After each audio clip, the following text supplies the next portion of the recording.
Good morning students. पिछले video lecture में हमने टॉपिक देखा था radius of nth circular orbit. हमारा मेन जो टॉपिक है वो चल रहा है mathematical analysis of Bohr's atomic model, जिसमें हमने फर्स्ट जो सब टॉपिक है, इस टॉपिक का फर्स्ट सब टॉपिक है radius of the nth circular orbit Rn। तो इसके लिए किसके लिए Rn के लिए हमने फॉर्मूला डेराइव कर लिया था, जो कि बोर्ड एग्जाम में कई बार पूछा भी जा चुका है। तो रेडियस का फॉर्मूला आपको डेराइव करना आना चाहिए।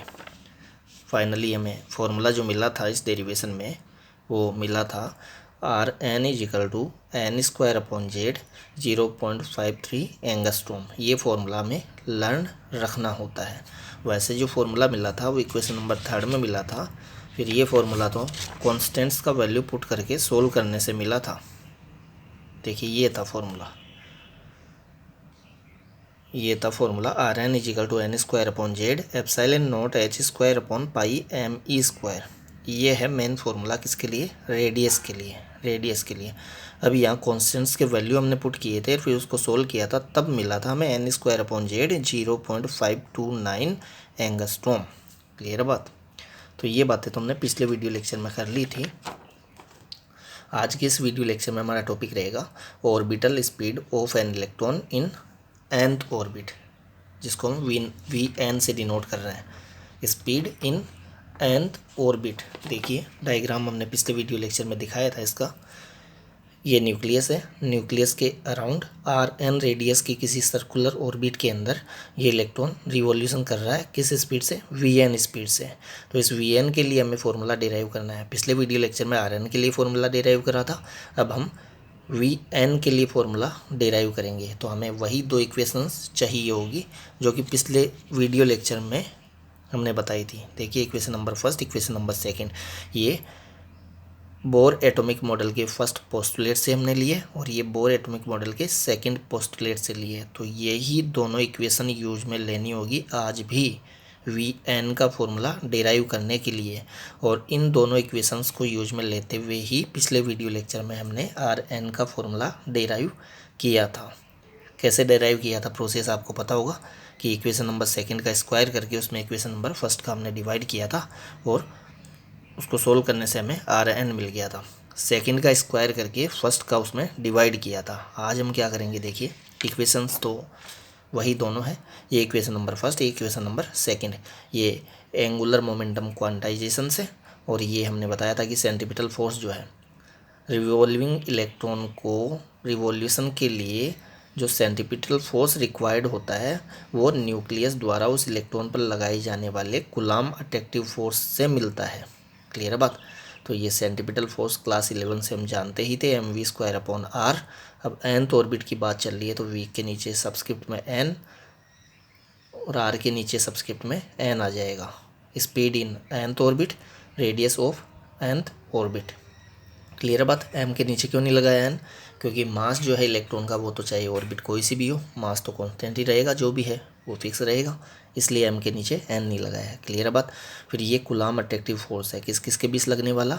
न्यूक्लियस एंड रिवॉल्विंग इलेक्ट्रॉन के बीच लगने वाला कूलाम अट्रैक्टिव फोर्स है, जिसका फॉर्मूला हम K(Q1 Q2)/r² बताते हैं। K के प्लेस पे 1/4 पाई एप्सिलॉन नॉट, Q1 के प्लेस पे चार्ज ऑफ न्यूक्लियस, Q2 के प्लेस पे चार्ज ऑफ इलेक्ट्रॉन। क्लियर बात?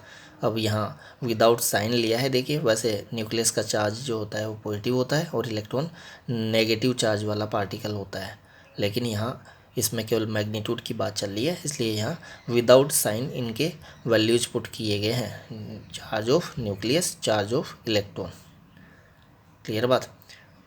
r² होता है वैसे फॉर्मूले में K(Q1 Q2)/r², लेकिन nth ऑर्बिट की बात चल रही है। nth ऑर्बिट में रिवॉल्यूशन करते हुए इलेक्ट्रॉन की वेलोसिटी के लिए हम फॉर्मूला डिराइव करने जा रहे हैं, स्पीड के लिए फॉर्मूला डिराइव करने जा रहे हैं, जिसको हम ऑर्बिटल स्पीड बोल रहे हैं। Orbital speed of an electron in nth orbit. तो nth ऑर्बिट की बात चल रही है, इसलिए यहाँ रेडियस nth ऑर्बिट की ली जाएगी। क्लियर बात? यहाँ भी nth ऑर्बिट की, यहाँ भी nth ऑर्बिट की, वेलोसिटी भी nth ऑर्बिट की। तो ये तो हमें कहाँ से मिला? ये इक्वेशन हम कहाँ से लिखते हैं? बोर एटॉमिक मॉडल का जो फर्स्ट पोस्टुलेट है, जिसमें हम बताते हैं कि इलेक्ट्रॉन जो है वो न्यूक्लियस के अराउंड स्टेबल ऑर्बिट्स में, ऐसी ऑर्बिट्स में जिनमें रिवॉल्यूशन करते टाइम उससे इलेक्ट्रोमैग्नेटिक वेव्स इमिट नहीं होती है। क्लियर बात। ऐसी ऑर्बिट्स में रिवॉल्यूशन करते हुए इलेक्ट्रॉन को जो रिवॉल्यूशन के लिए सेंट्रीपिटल फोर्स चाहिए वो कहाँ से मिलेगा, कूलाम्ब अट्रैक्टिव फोर्स से मिलेगा। तो ये फर्स्ट पोस्टुलेट से लिया गया इक्वेशन है। फिर सेकंड पोस्टुलेट जो था बोर्स एटॉमिक मॉडल का, वो था कि इलेक्ट्रॉन केवल उन्हीं सर्कुलर ऑर्बिट्स में रिवॉल्यूशन करता है जिसमें उसका एंगुलर मोमेंटम h/2π का इंटीग्रल मल्टीपल की फॉर्म में होता है। क्लियर बात। एंड क्या बताया था हमने, प्रिंसिपल क्वांटम नंबर बताया था किसी ऑर्बिट के लिए, जो कि फर्स्ट ऑर्बिट की हम बात करें तो यहाँ क्या पुट करेंगे, mv1r1 1 × h/2π। सेकेंड ऑर्बिट के लिए यहाँ 2, यहाँ भी 2, यहाँ भी 2। थर्ड ऑर्बिट के लिए यहाँ 3, यहाँ 3 और यहाँ 3। क्लियर बात। तो इस तरीके से हम किसी भी ऑर्बिट के लिए एंगुलर मोमेंटम लिख सकते हैं इस फॉर्मूले से। तो ये इक्वेशन फर्स्ट, ये इक्वेशन नंबर सेकंड। अब देखिए इन दोनों इक्वेशन से कैसे हम Vn डेराइव करते हैं, Vn के लिए एक्सप्रेशन कैसे प्राप्त करते हैं। तो इसके लिए हमें क्या करना होगा, इसके लिए हमें इक्वेशन नंबर फर्स्ट में इक्वेशन नंबर सेकंड का डिवाइड करना होगा। इक्वेशन नंबर फर्स्ट के LHS में इक्वेशन नंबर सेकंड के LHS का डिवाइड कर दिया है। इक्वेशन नंबर फर्स्ट के RHS में, RHS हमने ये लिखा है, देखिए 1 × JD × E, इसको JD² लिख दिया और ये ऐसा लिख दिया है। क्लियर बात। तो ये RHS में इसके RHS का डिवाइड करके लिख दिया है। अब यहाँ से जो भी कैंसिल आउट हो रहा है उसको कैंसिल आउट कर दीजिए, जो बच रहा है उसको बचा लीजिए। ऐसा ही हमने किया है। देखिए m से m कैंसिल आउट होगा,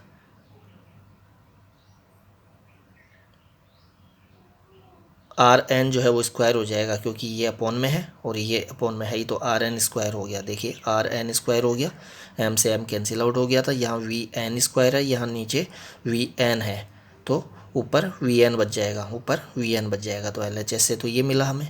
RHS में देखिए, RHS में हमने क्या किया है, इसको एज इट इज़ लिख लिया है, इसको एज इट इज़ लिख लिया है, और ये जो डिवाइड में है इसको मल्टीप्लाई की फॉर्म में लिखा है और इसका रेसिप्रोकल कर दिया है, 2π/NH कर दिया है। इतना हम जानते हैं जब डिवीजन को हम मल्टीप्लिकेशन की फॉर्म में लिखते हैं तो फिर ये डिवीजन जो है उसके प्लेस पे हम मल्टीप्लाई लगा देते हैं, इसका रेसिप्रोकल कर देते हैं।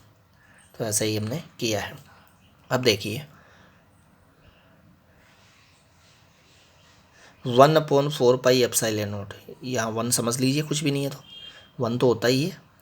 1/4πε0 को हमने k लिख दिया है, तो k लिख दूँ, वो k ऊपर आएगा, न्यूमरेटर में आएगा, तो 2πkjd², 2πkjd² अपॉन में मैंने 1/4πε0 तो हटा ही दिया, उसके प्लेस पे तो k ले ही लिया है। अब कौन बचेगा, NHRN², NHRN²। क्लियर बात। तो RHS से हमें ये मिला और LHS ये है। अब देखिए यहाँ पर Rn² डिनोमिनेटर में, यहाँ भी डिनोमिनेटर में Rn² से Rn² कैंसिल आउट होगा, तो LHS में Vn बच जाएगा और हमें Vn ही तो चाहिए था। Vn का ही तो फॉर्मूला डिराइव करना है, speed in nth orbit. Vn = 2πkjd² upon NH। Rn² से Rn² कैंसिल आउट हो गया। क्लियर बात। अब देखिए Z/n को मैंने अलग रख लिया है और 2πke² को एक साथ ब्रैकेट में लिख दिया है। क्यों? क्योंकि ये जो ब्रैकेट के अंदर जो भी टर्म्स मैंने लिखी है वो सब कांस्टेंट है। देख लीजिए आप, ये कांस्टेंट नहीं है, ये अलग अलग एलिमेंट्स के लिए अलग अलग होता है Z का वैल्यू, और n का वैल्यू अलग अलग ऑर्बिट्स के लिए अलग अलग होता है। लेकिन ये वाले जो वैल्यूज हैं, ये वाली जो टर्म्स है, इनके लिए जो वैल्यूज होते हैं वो कांस्टेंट होंगे। तो कांस्टेंट है ही, पाई 22/7 कांस्टेंट ही है, k 9 × 10⁹ न्यूटन /मीटर² कूलाम्ब²। जानते हैं हम फर्स्ट चैप्टर से, इलेक्ट्रोस्टैटिक्स से जानते हैं k का वैल्यू। k यहाँ काइनेटिक एनर्जी नहीं है, k इलेक्ट्रोस्टैटिक फोर्स कांस्टेंट है, k = 1/4πε0 है। E का वैल्यू कांस्टेंट होता ही है 1.6 × 10⁻⁻19 कूलम। H प्लांक कांस्टेंट है ही 6.62 × 10⁻34 जूल/सेकेंड। तो ये जो मैंने ब्रैकेट के अंदर ली है टर्म्स, वो सब कांस्टेंट टर्म्स है। ब्रैकेट के बाहर उन टर्म्स को ले लिया है जो अलग अलग एलिमेंट्स की अलग अलग ऑर्बिट्स के लिए चेंज होने वाली है। Z चेंज होगा एलिमेंट चेंज होने पर। जैसे हाइड्रोजन के लिए हम बात करें तो Z1 है, लेकिन He+ हीलियम आयन के लिए बात करें तो Z के प्लेस पे 2 आएगा। लिथियम आयन के लिए बात करें, Li2+ के लिए बात करें तो Z के प्लेस पे 3 आएगा।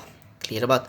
ऐसे ही हाइड्रोजन एटम की फर्स्ट ऑर्बिट की बात करें तो N के प्लेस पे 1 आएगा, सेकंड ऑर्बिट की बात करें तो 2 आएगा, थर्ड ऑर्बिट की बात करें तो 3 आएगा। It means Z and N जो है वो चेंज होंगे, चेंज हो सकते हैं ये, जबकि ये वाले कांस्टेंट है। तो कांस्टेंट को एक साथ लेकर मैंने इन कांस्टेंट्स के वैल्यू यहाँ पुट कर दिए हैं और इसको सोल्व करेंगे, जो कि आपको सोल्व करना नहीं है, डायरेक्ट लर्न ही होना चाहिए। डायरेक्ट आपको लर्न करना है कि इसको जब हम सोल्व करते हैं तो हमें मिलता है 2.19 इंटू 10⁶ मीटर पर सेकेंड। अब 2.19 को आप अप्रोक्स 2.2 ले सकते हैं, 2.2 ले सकते हैं। क्यों?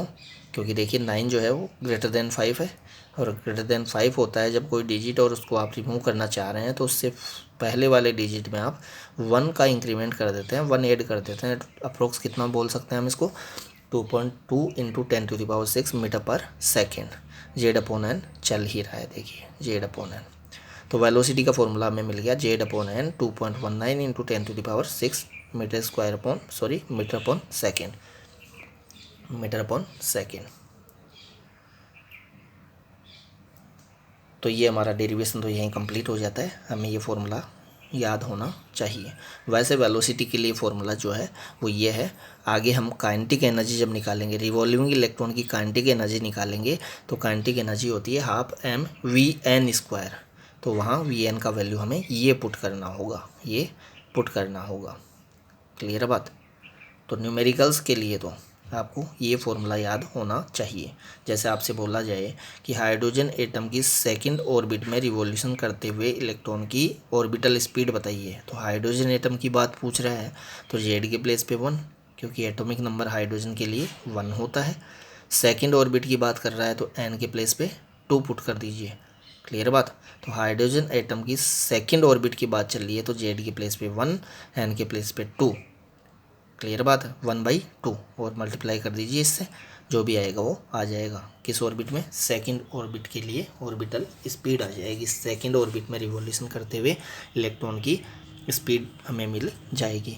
ऐसे ही अगर आपको बोले कि हीलियम आयन के लिए He+ आयन की फोर्थ ऑर्बिट में रिवॉल्यूशन करते हुए किसी इलेक्ट्रॉन के लिए ऑर्बिटल स्पीड बताइए, तो देखिए हीलियम के लिए जो एटॉमिक नंबर होगा वही He+ के लिए बता के चलेंगे हम।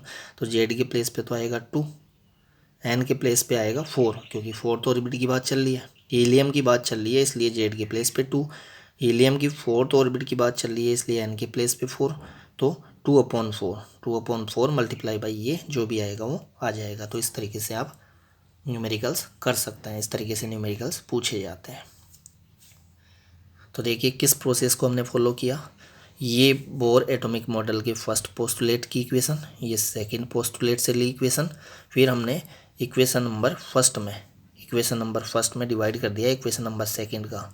देखिए माइंड में कैसे रखेंगे किसमें किसका डिवाइड करना है। यहाँ Vn² और यहाँ Vn है, तो Vn² में आप Vn का डिवाइड करेंगे तो Vn मिल जाएगा आपको, और Vn ही हमें चाहिए। इस तरीके से पिछले वीडियो लेक्चर में जब हमने रेडियस का फॉर्मूला डिराइव किया था तो हमने वहाँ क्या किया था, सेकंड का पहले स्क्वायर किया था, फिर उसमें इक्वेशन नंबर फर्स्ट का डिवाइड किया था। देखिए ऐसा ही किया है। और ऐसा क्यों किया था, देखिए हमने पहले इसका स्क्वायर किया था। स्क्वायर इसलिए किया था ताकि वेलोसिटी वाली टर्म जो है इससे रिमूव हो जाए, क्योंकि इसका स्क्वायर करते ही ये Vn² हो जाएगा और इसमें ऑलरेडी Vn² है ही। क्लियर बात। तो वेलोसिटी रिमूव हो जाएगी और केवल रेडियस ही बचेगी। आप स्क्वायर करके डिवाइड करेंगे तब। तो प्रोसेस क्या फॉलो करना है वो आपके माइंड में होना चाहिए।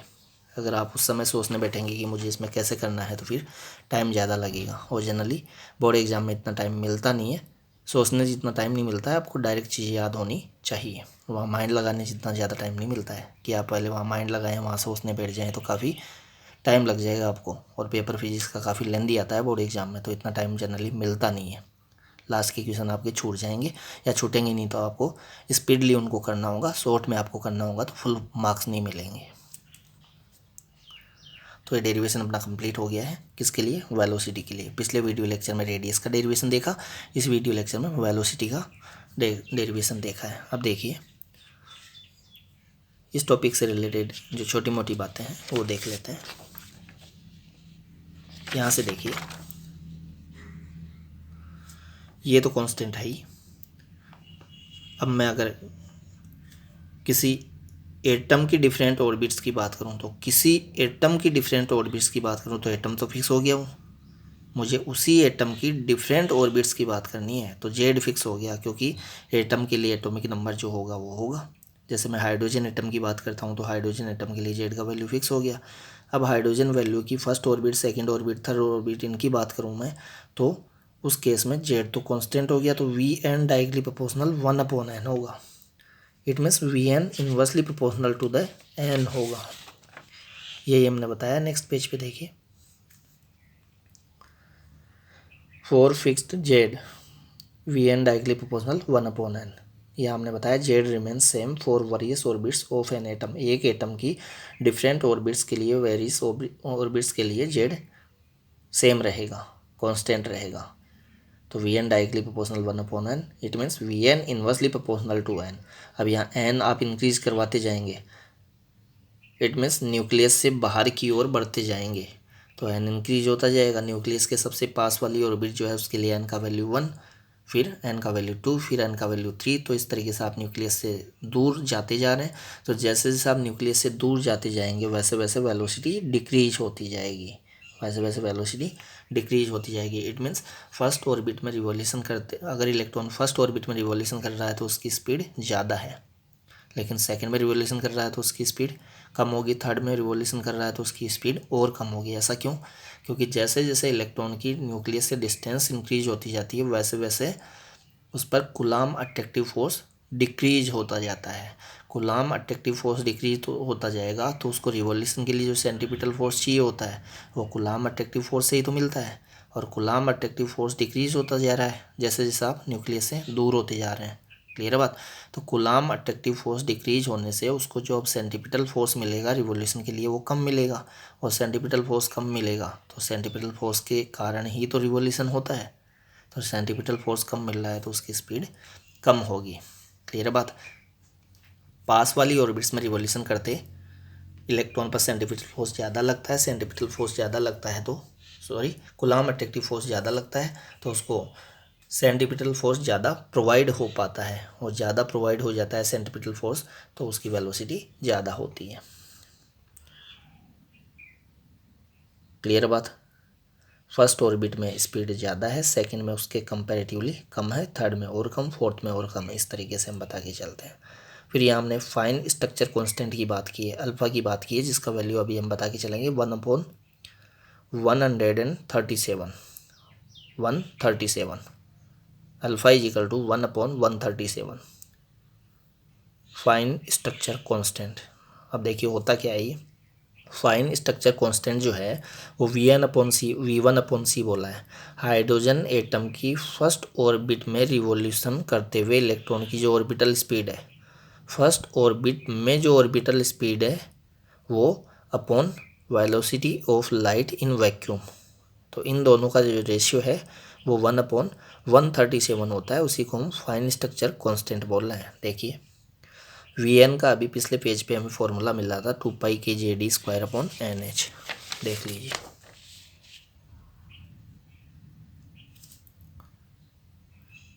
2πkZe²/nh, तो यही मैंने लिखा है 2πkZe²/nh। अब यहाँ Z/n जो है मैंने उसको साइड में ले लिया है, Z/n, क्योंकि Z भी वेरी होगा और n भी वेरी होगा। इसकी बात हमने पहले कर ली है। कॉन्स्टेंट्स को मैंने, कांस्टेंट जो टर्म्स है उनको ब्रैकेट के अंदर ले लिया है। ये सी अभी मत अज्यूम करके चलिए, आप सी को मत मान के चलिए। देखिए सी से मैंने मल्टीप्लाई किया है और सी से डिवाइड भी किया है। क्यों किया है अभी पता चल जाएगा। Z/n है 2πke²/n, तो बाहर ले लिया है तो h बचेगा केवल। और फिर मैंने क्या किया है, इसमें c से मल्टीप्लाई भी किया है, c से डिवाइड भी किया है। इट में c न्यूमरेटर में लगा दिया है तो c डिनोमिनेटर में भी लगाना पड़ेगा। अभी c क्यों लगाया है, क्योंकि यहाँ पर c अगर हम लगा देते हैं तो ये वाला जो वैल्यू है ब्रैकेट के अंदर जो वैल्यू है 2πkZe² CH। ये कांस्टेंट वैल्यू मिलेगा जो भी है। देखिए 2 कांस्टेंट, पाई कांस्टेंट, के कांस्टेंट, ई कांस्टेंट, सी कांस्टेंट, एच कांस्टेंट। सी क्या है? Velocity of light in vacuum, जिसका वैल्यू इंटू हम बता के चलते हैं 3 × 10⁸ मीटर पर सेकेंड। इसी को हम बोलते हैं अल्फ़ा, फाइन स्ट्रक्चर कांस्टेंट। ये कांस्टेंट मिलेगा हमें। देखिए बोला है 2π/2π/e², जेड तो बाहर है, 2π/e² इसका वैल्यू अगर आप सोल्व करके देखें, कांस्टेंट की वैल्यू पुट करके, तो वो मिलता है अप्रोक्सीमेट 1/137 और इसी को हम बोल रहे हैं अल्फ़ा, फाइन स्ट्रक्चर कांस्टेंट। तो देखिए आगे क्या किया है हमने, यहाँ इसके प्लेस पे 1/137 पुट कर दिया है। तो क्या मिला? Vn = Z/n/c, इसके प्लेस पे 1/137। क्लियर है बात? अब c × 1 करके c/137 लिख दिया है ये, और Z/n है ही। क्लियर है बात? अब यहाँ क्या किया है, देखिए कुछ नहीं, c 1/137 को हमने अल्फ़ा लिख दिया है। ये डायरेक्टली प्रोपोर्शनल नहीं है, ये अल्फ़ा है, और ये Z/n है। अब c का डिवाइड कर दिया है LHS में, तो Vn/c, तो RHS में क्या बचा? Alpha Z/n, alpha Z/n। Alpha तो मैंने बता दिया है आपको। फाइन स्ट्रक्चर कांस्टेंट क्या होता है? फाइन स्ट्रक्चर कांस्टेंट होता है ये, और इसका वैल्यू जो है आपको याद रखना है 1/137 होता है। क्लियर बात? अब हम वेलोसिटी की फॉर्म में फाइन स्ट्रक्चर कांस्टेंट का जो फॉर्मूला है वो देखने जा रहे हैं, इसलिए हम आगे बढ़ा रहे हैं इसको।